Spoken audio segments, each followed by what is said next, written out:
Επιστρέψαμε στην εκπομπή στο δεύτερο μέρος. Να καλωσορίσω στο στούντιο την καλή συνάδελφο την Άντρη Νικασάπη. Καλησπέρα, Άντρη. Θα έχουμε να πούμε αρκετά για τον Στίβο. Μίλησες πριν από λίγες μέρες με την Νεκταρία Παναγή και τον προπονητή του Γιώργο Σκέντερ και μας είπαν αρκετά, αντιλαμβάνομαι. Σίγουρα από το ξεκίνημα της καριέρας της Νεκταρίας μέχρι τις προσδοκίες που φτάνουν αρκετά ψηλά. Νομίζω να δούμε τη συνέντευξη. Σίγουρα. Που είναι αποκλειστική συνέντευξη μέσα στα Sport και Story και θα επιστρέψουμε εδώ για να κουβεντιάσουμε με την Άντρη Νικασάπη τι γίνεται του Στίβου.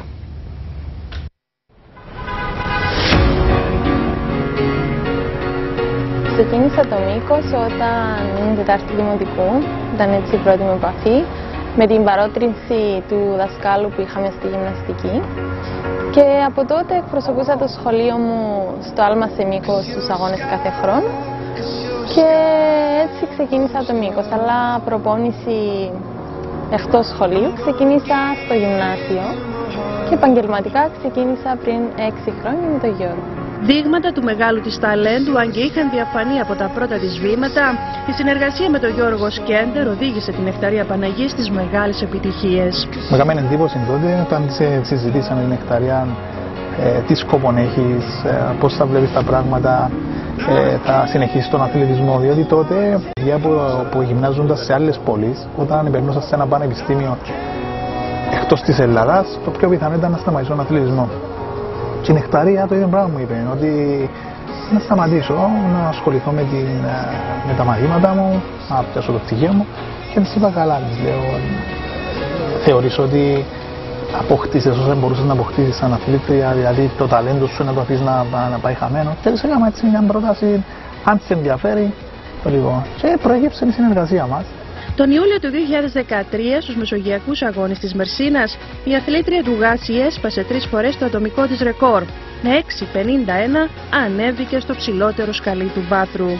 Τα λόγια λίγα για να αποτυπώσουν τα συναισθήματα κατά την ανάκρουση του εθνικού μας ύμνου. Πόσο μάλλον όταν προέρχεσαι από οικογένεια προσφύγων και εκπροσωπείς τον Γάσιε.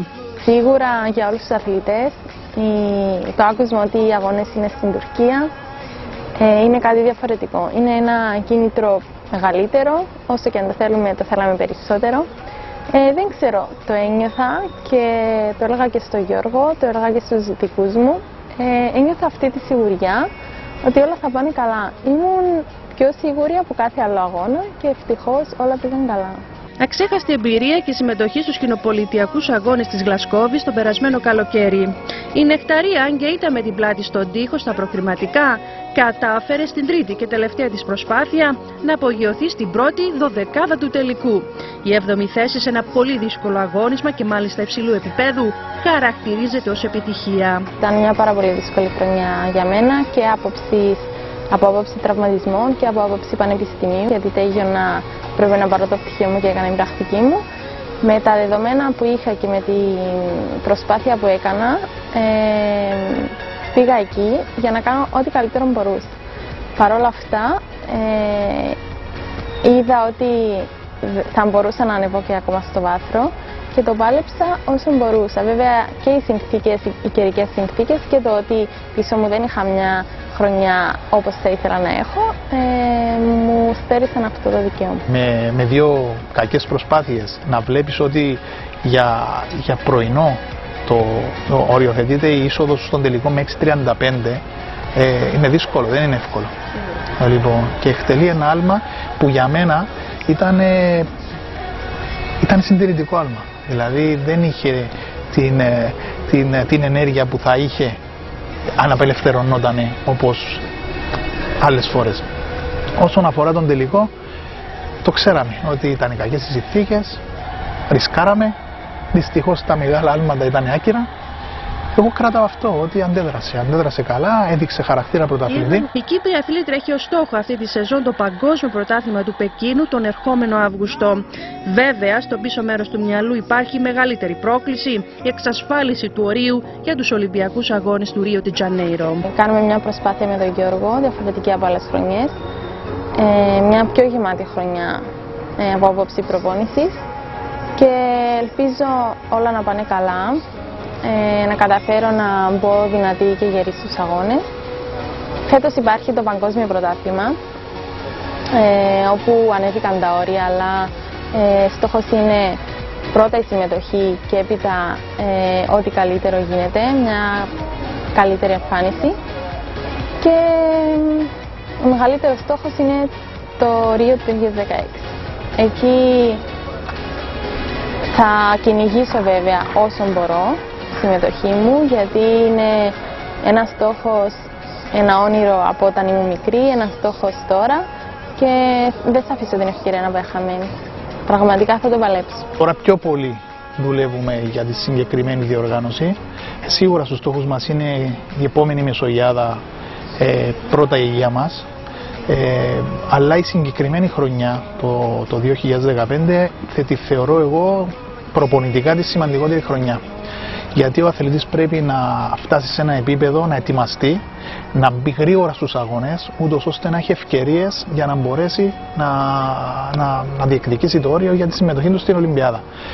Όσο πιο γρήγορα καταφέρει να πάρει το όριο, τότε διαφοροποιείται η προπόνηση, γιατί πλέον αποδεσμεύεσαι από το άγχος. Η Νεκταρία θα επιδιώξει να κάνει δικό της το παγκύπριο ρεκόρ στο μήκος 6,80, το οποίο κατέχει σπουδαία Μαρούλα Λάμπρου. Η Μαρία Λάμπρου και η Ειρήνη Χαραλάμπρου είναι πάρα πολύ σπουδαίες αθλήτριες και τις θαυμάζω πραγματικά. Αλλά πιστεύω ότι μπορώ να τα καταφέρω και αυτό είναι ένα στόχος και ένα κίνητρο για μένα να το σπάσω το ρεκόρ αυτό. Το παγκύπριο ρεκόρ είναι στα πόδια της. Φτάνει να δουλέψει σωστά, μεθοδικά και να έχει μια καλή χρονιά, χωρίς τραυματισμούς, χωρίς να αποσυντονίζεται, τότε θα τα καταφέρει, είμαι σίγουρος. Τα κίνητρα τα οποία δίνονται στους αθλητές χαρακτηρίζονται ως ικανοποιητικά. Και η ΚΟΕΑΣ και ο ΚΟΑ, και γι' αυτό τους ευχαριστώ. Επίσης ευχαριστώ και το χορηγό μου, την ΟΠΑΠ Κύπρου, γιατί αυτοί οι οργανισμοί βοηθούν πραγματικά τους αθλητές όσο μπορούν βέβαια, και με όλη αυτή την κρίση που αντιμετωπίζουμε σήμερα, και τους καλώ να συνεχίσουν να στηρίζουν με οποιοδήποτε τρόπο και όσο μπορούν τους αθλητές, γιατί χωρίς τη στήριξη και την οικονομική αλλά και γενικότερα τη στήριξη, οι αθλητές δεν μπορούν να συνεχίσουν. Θεωρώ ότι η Ομοσπονδία έκανε βήμα πρόοδου σε αυτό τον τομέα. Έχουν δημιουργηθεί τα groups τα οποία δουλεύουν σε πιο ψηλό επίπεδο. Από τη μεριά του ο ΚΟΑ έχει δημιουργήσει τους σχεδιασμούς υψηλής επίδοσης, που προστίθεται μια έξτρα βοήθεια στην προσπάθεια του προπονητή και του αθλητή. Υστερούμε σε θέματα νοοτροπίας ακόμα.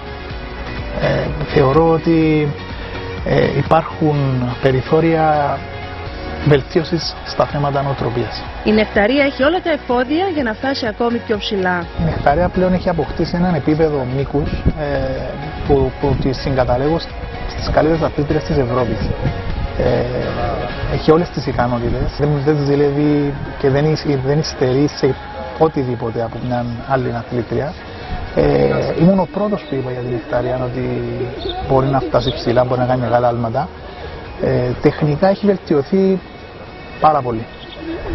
Έχει ένα σύστημα η Νεκταρία το οποίο μας αφήνει περιθώρια να δουλέψουμε ακόμα πιο πολύ, για να μπορέσουμε να φτάσουμε ίσως και έναν παγκύπριο ρεκόρ, ίσως για μια διάκριση σε μεγάλες διοργανώσεις όπως είναι τα πανευρωπαϊκά, τα παγκόσμια, και γιατί όχι μια Ολυμπιάδα.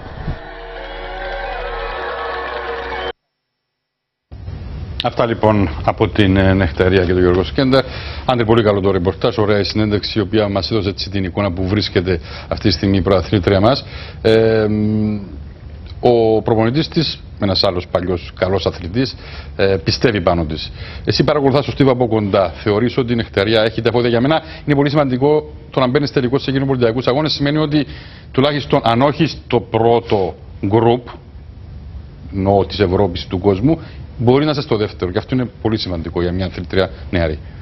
Είναι αυτό που είπες, Αντώνης. Όσον αφορά την Νεκταρία, πιστεύω ότι έχει όλα τα εφόδια, όπως είπε και ο Γιώργος, να φτάσει σε επιδόσεις τουλάχιστον κοντά στο 6,70, που αν δούμε τα τελευταία αποτελέσματα σε ευρωπαϊκά πρωταθλήματα αλλά και σε παγκόσμια, τουλάχιστον σε ευρωπαϊκό πρωτάθλημα αυτό σημαίνει μετάλλιο, είναι σε παγκόσμιο σημαίνει εξάδα. Αυτό είναι πολύ σημαντικό. Μπορεί να υπάρχουν μία-δύο αθλήτριες να ξεχωρίζουν στο παγκόσμιο αυτή τη στιγμή. Βέβαια δεν υπάρχει high and με τα 7,30 πλέον.